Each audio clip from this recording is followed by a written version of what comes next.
आज माननीय यशस्वी प्रधानमंत्री ओडिशा प्रति जो तांकर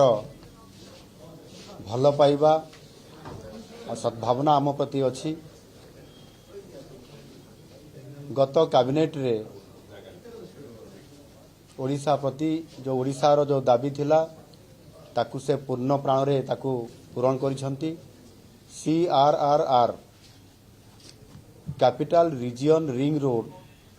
जहाँ जोटा कि आमे दाबी करिथिलु केंद्र सरफेस मिनिस्टर पाखरे नितिन गडकरी जी पाखरे एवं ताकू से विचार ग्रहण करथिले एवं गत कैबिनेट रे ताकू से अप्रूवल देइचंती। पाखापाखि 111 किलोमीटर रास्ता हेबो खोर्धार रामेश्वरम ठारू आरंभ हेई से आपंकर चौद्वार तापटे टांगी रे जाइकी से रास्ता बाहरिबो एवं सेतिरे 8,342 कोटी टंकार ऊर्ध्व टंका से एथिरे अप्रूवल देइछंती। ए रास्ता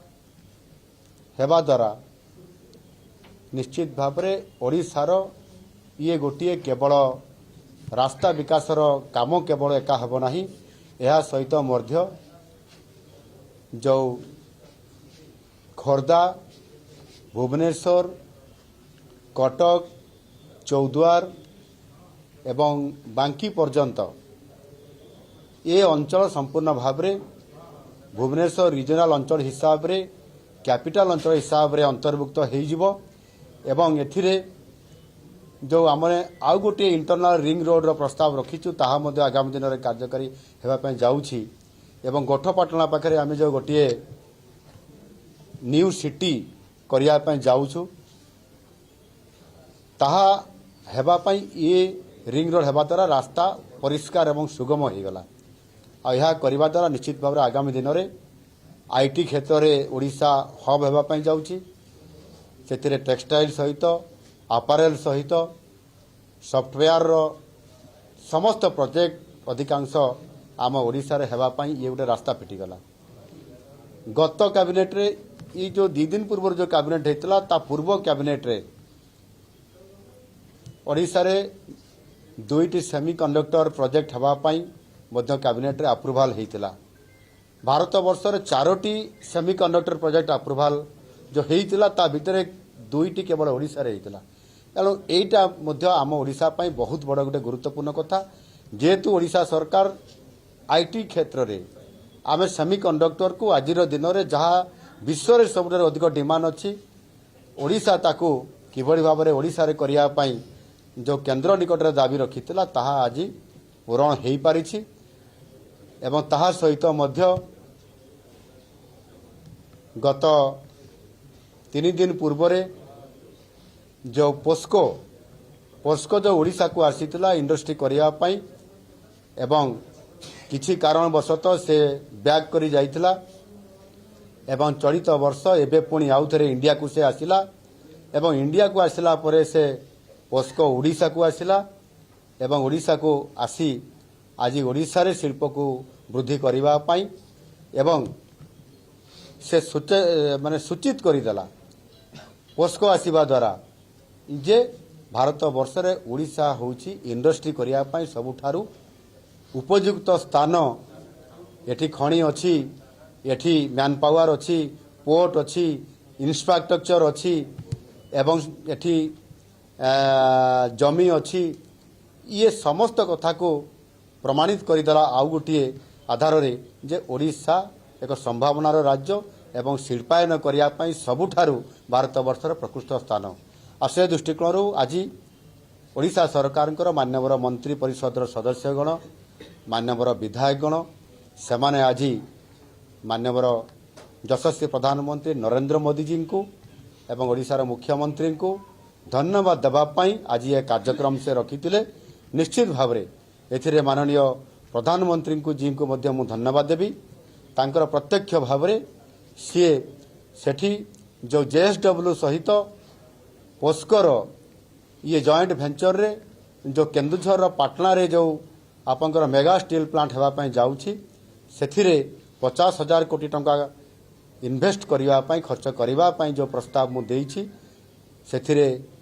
40,000 कोटी टंकार MOU हो सारी किंतु 50,000 कोटी अधिक टंका इन्वेस्टमेंट से होगापाई जाऊँगी आउ निजे माननीय प्रधानमंत्री जी JSW चेयरमैन साजन जिंदल महाशय को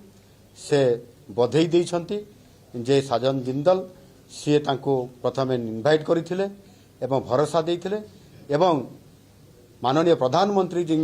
नेतृत्व रे जो भारत वर्ष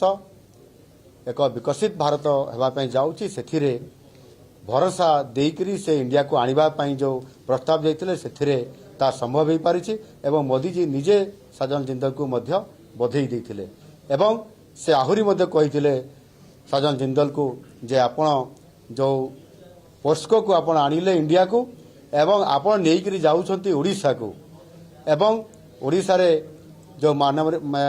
मुख्यमंत्री अछंती से निश्चित भाव में एथिरे आपन को संपूर्ण भाव में सहयोग करिवे से शिल्पायन करबा पई तांकर जो प्रकार वर्तमान गोटे मोटिव रे अछंती जो प्रकार गोटे परिवेश तैयारी करिसंती सेथिरे निश्चित भाव में पोस्को समेत JSW एवं समस्त शिल्प उद्योगपति माने ओडिशा आड़ को निश्चित भाव में जीवे और से अनुसार करिया पई एनु आज ये जो गोटे धन्यवाद प्रस्ताव आज माननीय नरेंद्र मोदी जी को दिया गला आगामी दिन में आहुरी रास्ता फिटुची आहुरी शिल्प आसीबो एवं आमे एठी अर्थनैतिक दृष्टिकोण भित्तिभूमि दृष्टिकोण एवं ओडिशार लोक मानकु प्रगति पथरे अर्थात समृद्ध ओडिशा जो आमे परिकल्पना करिछु जो विजन 2036 एवं 2047 जो आमे रखिछु सेही आधार रे आज आ गोटे स्टेप आमे आगे को बढ़ीछु निश्चित भाव में ओडिशा ये क्षेत्र रे शिल्प क्षेत्र में आगक आगेब एवं अर्थनैतिक दृष्टिकोण आगामी दिन में श्रेष्ठ 5टी राज्य भितर स्थानित हम ये जो कथा आम बारंबार कहूँ ताहा आज प्रधानमंत्री तांकर प्रत्येकटी कैबिनेट बैठक में ओडिशा को प्राधान्य दे जो प्रोजेक्ट गुड़िक अप्रूवाल कर चली ताहा सूचई दौची जे ओडिशा निश्चित भाव में भारत वर्ष में एक ग्रोथ इंजिन हिसाब से ओडिशा राज्य विकसित भारत में काम करिवो ताहा आज प्रमाणित करिसंती। भारतर एकमात्र परीक्षित बायोसार पृथ्वी प्रो माटी को रखे सुस्थ दिए नुआ जीवन धान पनीपरिबा और डाली जातीय फसल पाई लाभदायक अमल बढ़ाए रोग कमाए आज ही जमी रे प्रयोग करंतु जोगाजोग पाई 9937054201 नंबर को डायल करंतु। आम सह जोड़ी हेबा पाई आमको लाइक फॉलो और सब्सक्राइब करंतु अधिक अपडेट पाई विजिट करंतु आम वेबसाइट thequiver.in।